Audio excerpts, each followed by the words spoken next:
My girlfriend's ex scratched my brand new Dodge Challenger. After they hooked up in it, then told me, stop acting like a little boy, it's just a stupid car, so I went nuclear and destroyed them both. Alright, folks. So I finally bought my dream car after years of grinding. A pitch black Dodge Challenger with red racing stripes. Then my girlfriend knew this car meant everything to me, which makes what she did in it while I was working a double shift even worse. Let's just say some people mistake kindness for weakness, so I taught them a very expensive lesson about respecting other people's property. Grab some popcorn and enjoy the chaos. 26 male, had been talking about this car since before I even met my girlfriend Ashley, 24 female. She knew this was the goal. She'd heard me go on about horsepower and engine specs while she scrolled through Instagram pretending to care. But hey, I listened to her dissected Kardashian drama, so we were even. The day I brought it home was supposed to be a celebration. I pulled into our apartment complex, and there she was, standing on the balcony with her phone out. I thought she was taking pictures to post or something. Instead, when I came upstairs all hyped up, keys still in my hand like some kid on Christmas morning, she barely looked up from her screen. Cool car, she said, voice flat as roadkill. That was it. Cool car. Like I'd just shown her a new pair of socks. But whatever, I was too pumped to let it kill my mood. Maybe she was having an off day. The next morning, I woke up early just to go sit in the thing. Breathed in that new car smell. Adjusted the mirrors. Everything was perfect. Ashley came down about 20 minutes later, already dressed and ready to go somewhere. She knocked on the window and I rolled it down. Can I take it to Madison's? She asked. Not, hey babe, congrats. Not, wow, this is really nice. Just straight to asking if she could drive it. Now, I loved Ashley, but the girl drove like she was trying to total every car she'd ever been in. I'd been in the passenger seat enough times to know she treated stop signs as suggestions and thought turn signals were optional. My old Honda had battle scars from her borrowing it that I'd just accepted as the cost of dating her. But this was different. Not yet, babe, I said, keeping it light. Let me break it in first. Maybe in a few weeks. Her face did this thing. This little twitch where her eyes narrowed and her lips went tight. But she just shrugged and walked away. Didn't say bye. Just walked off toward her beat-up Nissan that sounded like it was actively dying. The first week with the Challenger was incredible. I drove it everywhere. My buddies from work were all about it. We'd take lunch breaks just to sit in the parking lot and talk cars. James even brought me a little air freshener shaped like a steering wheel as a gift. Silly, but thoughtful. Ashley, though, she got weirder about it. Made little comments. Snide stuff that you could technically laugh off, but you knew had some bite. Must be nice spending all that money on a car while I'm still driving that piece of junk. Guess we're not going on vacation this year. You love that car more than me. About 10 days in, she asked again. We were watching TV and she just casually brought it up during a commercial. So when am I going to get to take the Challenger out? I looked over at her. She was doing that innocent act, like it was just a normal question. Ash, you know you're not the best driver. Excuse me? Her voice went up about 3 octaves. I'm not the best driver? Are you serious right now? I just mean, no, I know what you mean. You think I'm some stupid girl who can't handle a car. That's not what I said. It's what you implied. And just like that, we were in a full argument. She brought up every time I'd ever criticized anything she did. I brought up the 3 accidents she'd had in 2 years. She called me controlling. I called her reckless. It ended with her storming off to the bedroom and slamming the door so hard, a picture frame fell off the wall. 2 weeks after I bought the Challenger, I had to work a double shift. They were understaffed and offering time and a half. I figured why not. The extra cash would help rebuild my savings. I texted Ashley around noon to let her know I wouldn't be home until almost midnight. She responded with a thumbs up emoji. The shift was brutal. By the time I clocked out, my feet hurt, my back hurt, and I smelled like motor oil and regret. All I wanted was to go home, shower, and crash. The drive back was quiet, just me and the rumble of the engine. I took the long way home, letting the stress melt away with each mile. When I pulled into our parking lot, something felt off. Just this weird gut feeling. As I got closer to my usual spot, I saw Ashley's Nissan parked there. So she was home. Good. I hoped she'd gone to bed already. I parked a few spots over, away from other cars like always. Cut the engine. Sat there for a second in the silence. Too tired to move. That's when I noticed it in the parking lot lights. The passenger side had scratches. 3 long, deliberate ones running from the door handle down to the bottom of the door. Fresh scratches. Deep ones. The kind that definitely weren't there this morning. My exhaustion vanished. Pure adrenaline now. I got out and inspected them up close. These weren't parking lot scratches. These were intentional, carved into the paint like someone had taken their time. I felt my hands shaking, not from fear, from pure, concentrated fury. Before I went upstairs, I did something I'd never done before. I opened the car door and really looked around inside. The passenger seat was pushed back way further than I'd ever had it. There was a weird smell, and when I checked the floor, I found it. A condom wrapper, tucked under the seat like whoever dropped it thought they'd been slick about cleaning up. Someone had hooked up in my car. My brand new car. The car Ashley knew meant everything to me. But who scratched it? Was it an accident or intentional? I sat there in the driver's seat, forcing myself to breathe, to think. Every instinct screamed at me to storm upstairs right now and confront her. Drag her out of bed, make her explain. But I didn't, because rage without evidence is just noise. And I needed proof. Real proof. Video proof. The parking lot cameras. Our complex had installed them 6 months ago after some break-ins. They covered every spot in the lot, including mine. The feed went to the management office, but I was friendly with the maintenance guy. I texted him, "Hey man, someone scratched my car today. Any chance I can check the security footage?" He responded almost immediately. "Dang dude, that sucks. Come by tomorrow morning, I'll pull it up for you." Tomorrow. I had to wait until tomorrow to confirm what I already knew in my gut, which meant going upstairs and acting normal, sleeping next to someone who just betrayed me, pretending everything was fine when I wanted to burn the whole relationship down. But I'd wait, because when I moved, it would be with documentation, with evidence, with a plan so airtight she couldn't squirm out of it.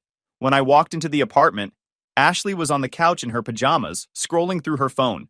She looked up and smiled. "Hey babe, how was work?" "Long," I said, heading straight for the bathroom. "I'm gonna shower.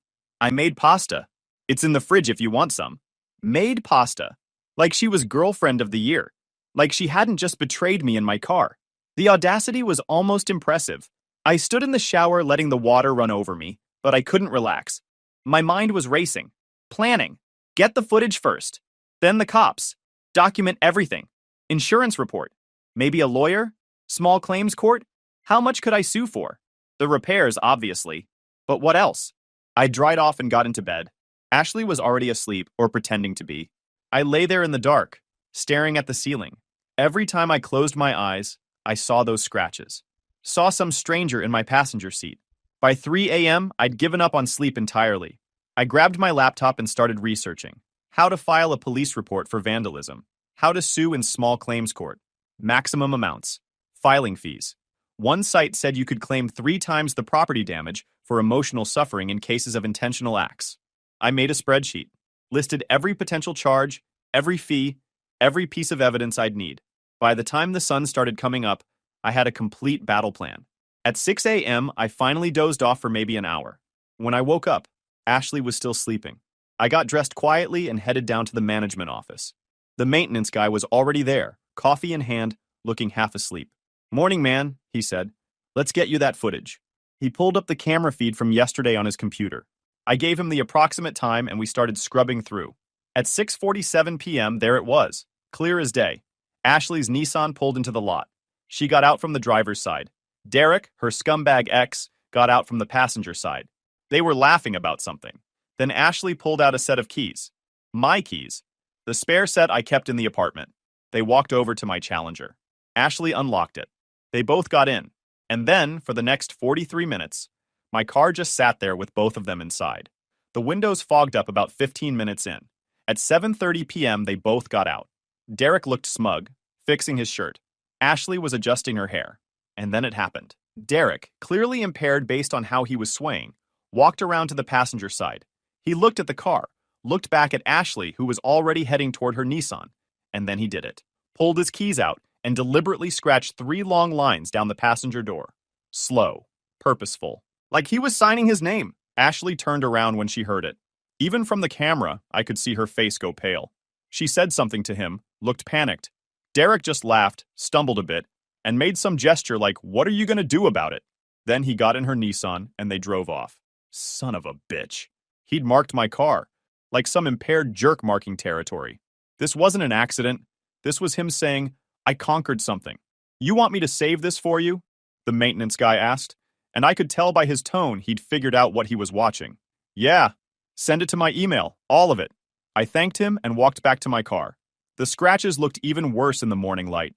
I took about 50 pictures from every angle. Then I went back upstairs. Ashley was awake now, making coffee in the kitchen. She was humming. Morning, babe, she said cheerfully. You were up early. Yeah, I said, leaning against the counter. Someone scratched my car yesterday.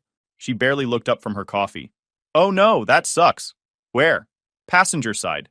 3 big scratches. Deep ones. Deliberate. You wouldn't happen to know anything about that, would you? I could see her brain working, trying to figure out if I knew or if I was just fishing. No, why would I? Just thought maybe you saw something, since you were home all night. I was inside all evening, she said too quickly. Didn't see anything. I pulled out my phone and opened the video the maintenance guy had sent me. That's weird, because the security cameras tell a different story. Her face went pale, like ghost white. What are you talking about? Want to watch? I turned the phone toward her and hit play. The footage started with her and Derek getting out of her car. I watched her eyes as she recognized what she was seeing. The panic that set in. The way her hand started shaking around her coffee mug. I can explain, she started. Oh, I'm sure you can. But first, let's watch the whole thing. When it ended, I looked at her. She was crying now, but I felt nothing. So, I said, my voice scary calm. You stole my keys, brought your ex to our apartment complex, hooked up with him in my brand new car, and then watched him intentionally vandalize it. Do I have that right? It's not what it looks like, she sobbed. Really? Because it looks like you're a cheating, disrespectful piece of work who has zero regard for other people's property or feelings? We were just talking and things got out of hand. In my car, Ashley. You could have done it anywhere. Your car. A hotel. A dumpster behind a Wendy's for all I care. But you chose my car. The one thing I asked you to respect. She tried to grab my arm, but I stepped back. Please, let me explain. I made a mistake. A mistake is forgetting to buy milk. This was a choice. Multiple choices. You chose to text Derek. You chose to meet up with him. You chose to steal my keys. You chose my car. And then you stood there while he vandalized it and did nothing. I didn't know he was going to do that. She was full-on wailing now. He was impaired. I told him to stop. But you didn't call me. You didn't try to stop him. You just drove away and came home and pretended nothing happened. I'm sorry. I'm so sorry. Please, we can work through this. Work through this? I laughed, but it wasn't a friendly sound. Nah, we're finished. But here's what's going to happen next. You're going to pack your stuff. You're going to get out of my apartment. And then you and Derek are going to pay for every bit of damage you caused. That's insane. I'm not paying for anything. Derek did it. And there it was. Even caught red-handed, even watching herself on video, she still thought she could weasel out. You facilitated it, I said slowly. You brought him here. You gave him access to my car. You enabled the whole thing. That makes you just as responsible. It's just a stupid car, she screamed. Stop acting like a little boy over some scratches. Just a stupid car. Those words hit me like a slap. Get out, I said. What? Get out. Pack your stuff and get out of my apartment. You can't kick me out. Actually, I can. My name's on the lease. Yours isn't. You have until tonight to get your things or I'm putting them on the curb. She tried arguing, tried crying more, tried switching to anger. None of it worked. I just stood there, arms crossed, watching her cycle through emotions like a slot machine. Finally, she grabbed her phone and stormed into the bedroom. I could hear her calling someone. Probably Derek. Finally, Ashley came out of the bedroom. She looked at me with mascara running down her face. This isn't over. Oh, honey, I said, smiling for the first time all day. For you, it's just getting started. After Ashley finally left with 2 suitcases and a whole lot of attitude, I got to work. First stop was the police station. I walked in with my laptop, my phone full of pictures, and a flash drive with the security footage. The cop at the front desk looked bored until I explained what I needed. Someone vandalized your vehicle? My girlfriend's ex intentionally scratched my car after they hooked up in it without my permission. I have video evidence of the whole thing. That got his attention. He called over an officer who took me to a small room and listened to my story. I showed him everything. The footage of them getting into my car. The 43 minutes. Derek deliberately vandalizing it. Ashley's lies. All of it. This is pretty clear cut, the officer said. That's intentional vandalism. You want to press charges? Absolutely, against both of them. He started typing up a report, asked me questions about the car's value, the cost of repairs, my relationship with Ashley, Derek's identity. I answered everything calmly, factually. When we finished, he handed me a case number and told me someone would follow up in a few days. For what it's worth, he said as I was leaving, I'm sorry this happened. That's a beautiful car. Next, I went to a body shop. The guy who looked at the scratches sucked air through his teeth in that way mechanics do when they know it's bad news. Deep scratches, he said. Intentional too, by the looks of it. We'll have to repaint the whole panel to match. Looking at about $1,200. $1,200. I took pictures of his estimate, thanked him, and left. Then I drafted a letter. Short and sweet. Sent it certified mail to both Ashley and Derek. You are jointly responsible for $1,200 in repair costs to my vehicle and $3,600 in emotional distress damages. You have 10 days to pay in full, or I will pursue legal action, including small claims court and criminal charges. Video evidence has been provided to local police. Case number attached. I also sent it via email and text, just to cover all my bases. Then I sat back and waited. Ashley's response came about 4 hours later. A string of texts that devolved from apologetic to angry to completely unhinged. I can't believe you actually went to the cops. You're being ridiculous. I didn't do it, Derek did. Derek said you're bluffing. Good luck trying to prove anything. Emotional distress? Are you serious? You're such a little boy. Derek's response was even better. He called me from an unknown number. I let it go to voicemail. Yo, man, this is Derek. Look, I don't know what Ashley told you, but I'm not paying for anything. Maybe your car got scratched in the parking lot by someone else. Either way, that's your problem, not mine. Later. The confidence in his voice was beautiful. The kind that comes from never actually facing consequences. I saved the voicemail. Added it to my evidence folder. 10 days passed. No payment. No apology. No. Just radio silence from both of them. Perfect. I filed the small claims lawsuit. Named both Ashley and Derek as defendants, jointly and severally liable. They got served 3 days later. I know because Ashley called me from a blocked number absolutely losing her mind. You actually sued us? Are you insane?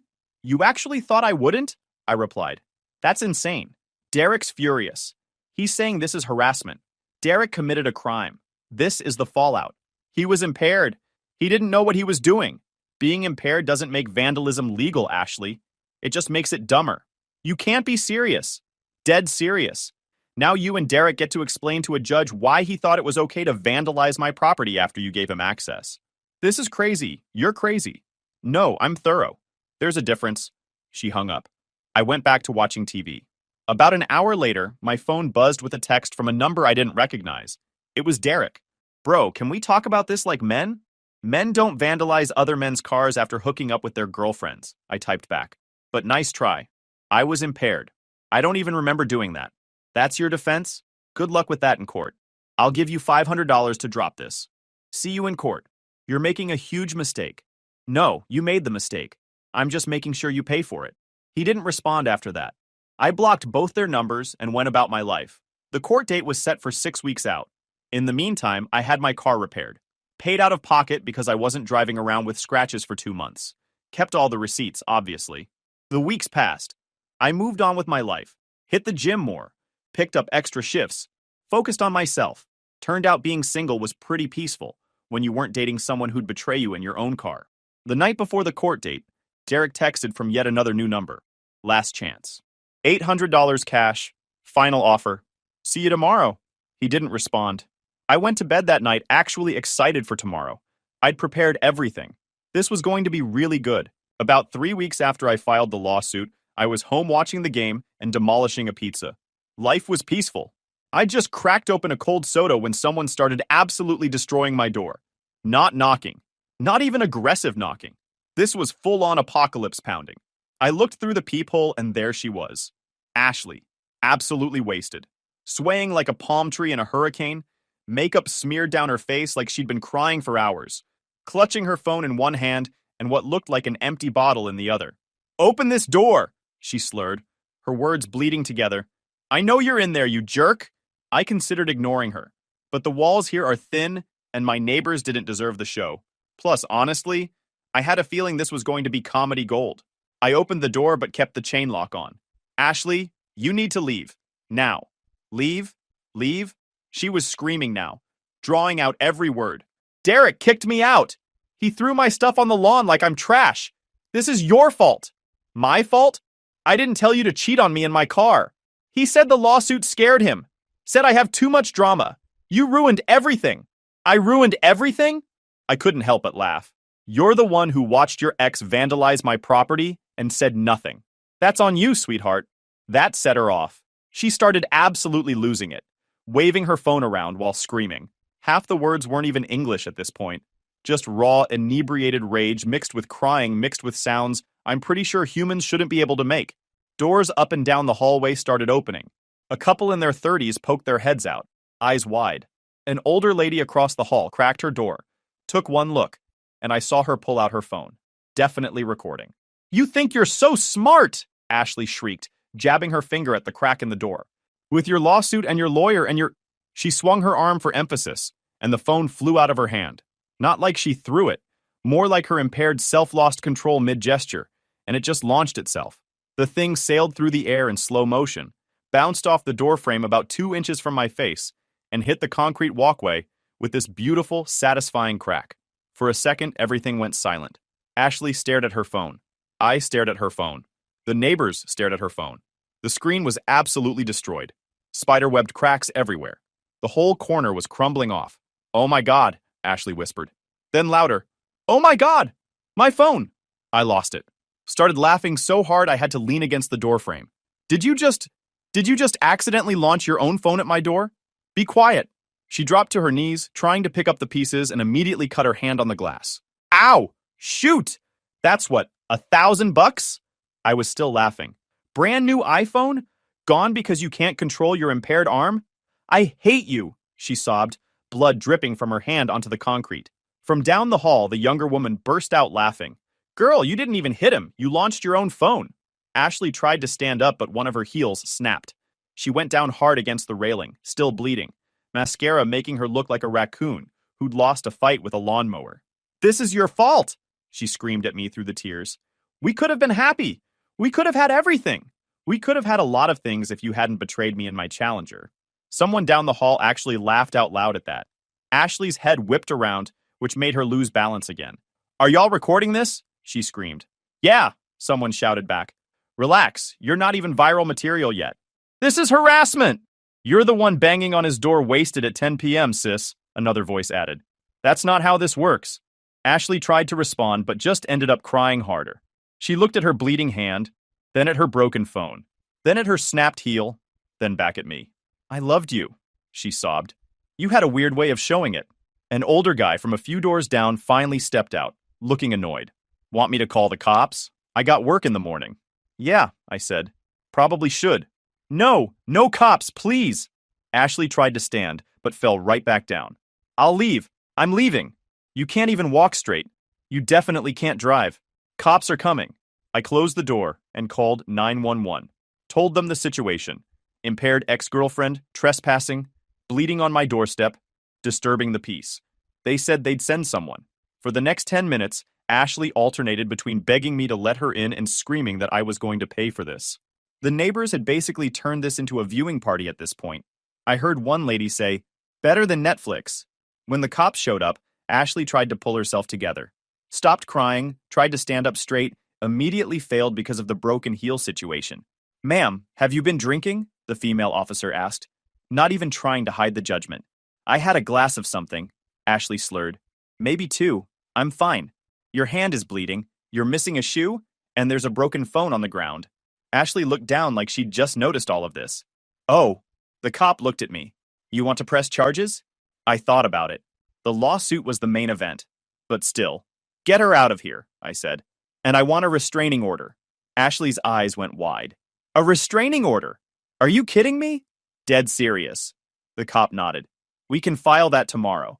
Tonight, she's coming in for drunk and disorderly. What? You can't arrest me. Ashley tried to back away but stumbled. Again. Watching her get loaded into the police car, still crying, phone in pieces, one shoe on and one shoe missing, was probably the most satisfying moment of this entire nightmare. She kept staring at me through the window like I was the villain. I went back inside, cleaned up the broken glass and blood from my doorstep, and returned to my game. Everything was falling into place. Ashley was spending the night in jail. Derek was probably freaking out, and I had more ammunition for the lawsuit. The next morning, I filed the restraining order. The clerk looked at the police report and approved it immediately. Court day arrived. James met me in the parking lot. He'd taken the day off work to come watch. Looking sharp, man. Thanks. Ready to watch me destroy two people's financial stability? That's the dream. We walked in together. Ashley and Derek weren't there yet. They showed up 15 minutes late. Ashley looked rough, like she'd been through heck. Derek was wearing a polo shirt that was too tight and had this smug expression that I wanted to slap off his face. They sat on the other side of the room and refused to make eye contact. When our case was called, we all stood and approached the bench.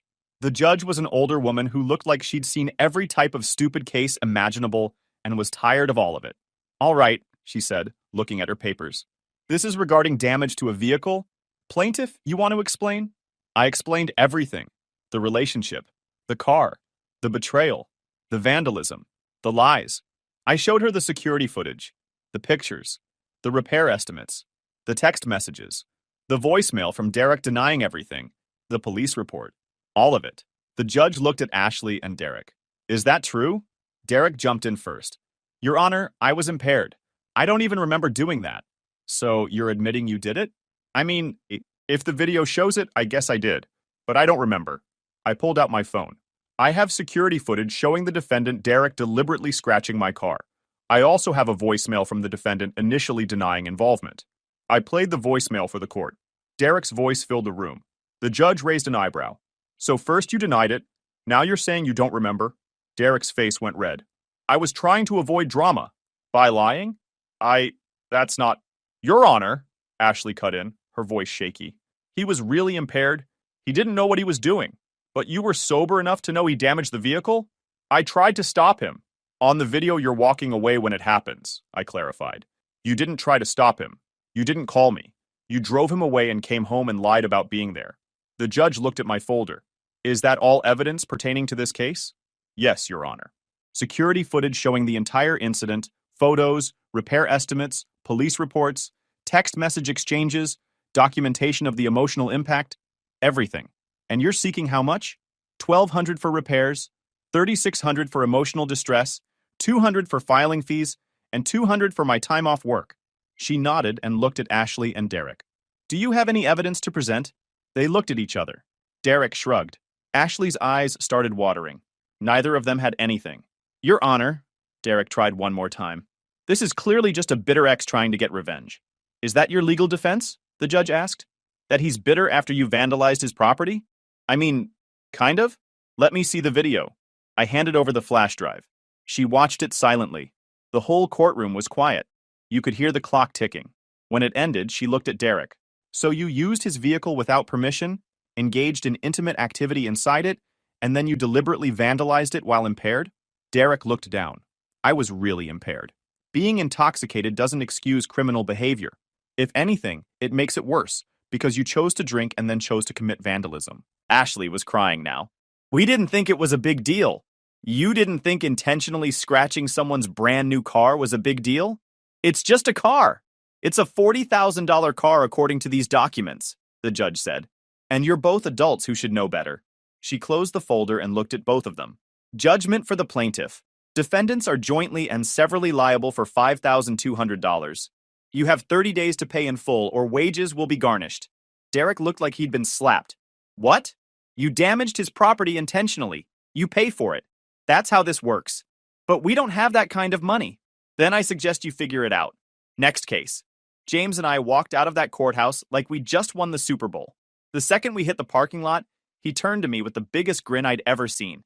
Dude, did you see Derek's face when she said 5,200? Man looked like he was gonna pass out, I said, unlocking the Challenger. Thought he was gonna cry. And Ashley, James was dying. Just a car. Like the judge was gonna be like, oh yeah, you're right. Vandalism is fine then. We hit up this sports bar about 10 minutes from the courthouse. Grabbed a booth in the back, ordered a pitcher of soda, and just reveled in it. James kept pulling up the court documents on his phone like they were trophy photos. I'm framing this, he said, dead serious. This is art, joint and several liability. That means if one of them doesn't pay, the other one's got to cover it, right? Yep. So they either figure it out together, or one of them gets completely screwed. Beautiful. Absolutely beautiful. He raised his glass. To documentation, preparation, and not letting people walk all over you. And to idiot exes who think being impaired is a legal defense. We clinked glasses. Some guys at the bar kept glancing over because we were talking kind of loud, but I didn't care. This was a celebration.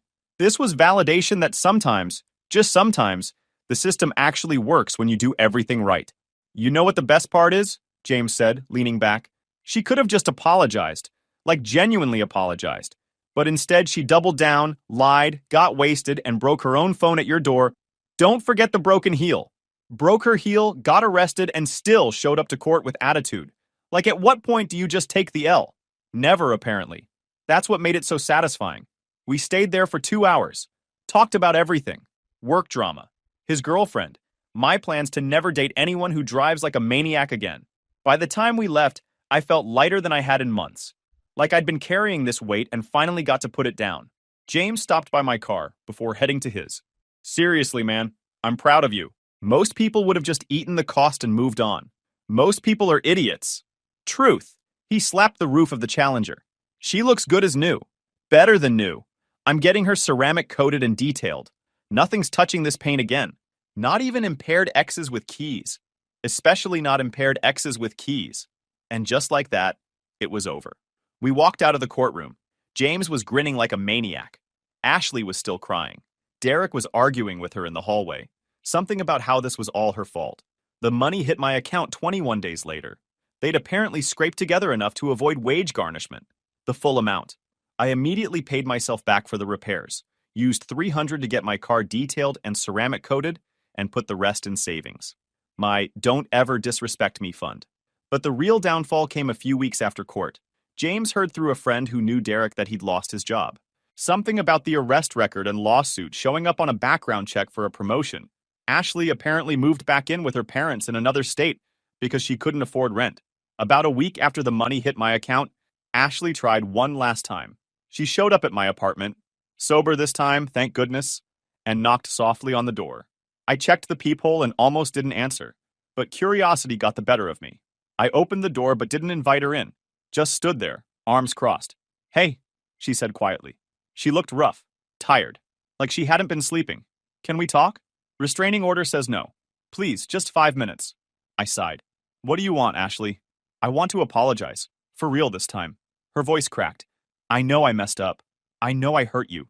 And I know I don't deserve another chance, but I miss you. I miss us."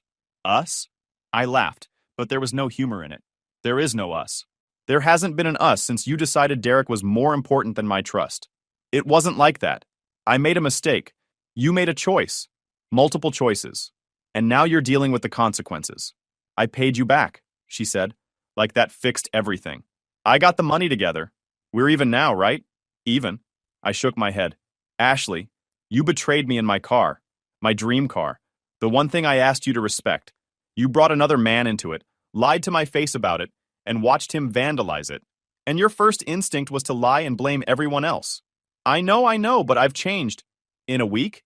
You've changed in a week?" She started crying. "Please, I don't have anyone. Derek kicked me out. My parents won't stop lecturing me. I lost my apartment. Everything's falling apart. And that's my problem how? Because you loved me once. I know you did."